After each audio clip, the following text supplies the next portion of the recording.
ৰাজ্যসভাটো আমি ভাল কৰি জিকিম, তাততো কোনো কণ্টেষ্ট নাই।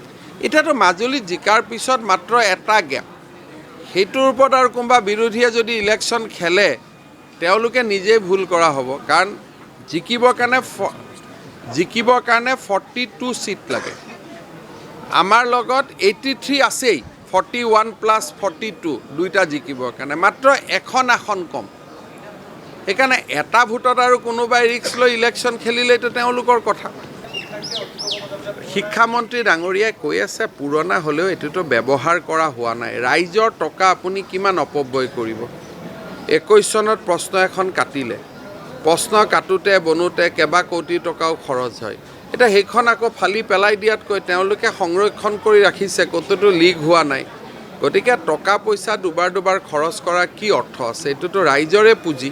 সেইটো মোৰহে প্ৰতিশ্ৰুতি, মোৰ প্ৰতিশ্ৰুতি তেওঁ কিয় ইমান চিন্তা কৰে? ৰাইজে মোক তাৰ কাৰণে নম্বৰ দিবতো। তেওঁতো আন্দোলনটোতো কৰিয়ে আছে, আৰু তেওঁ যিমানে আন্দোলন কৰিব সিমানে বিজেপি ফলে ফুলে জাতিষ্কাৰ হ'ব।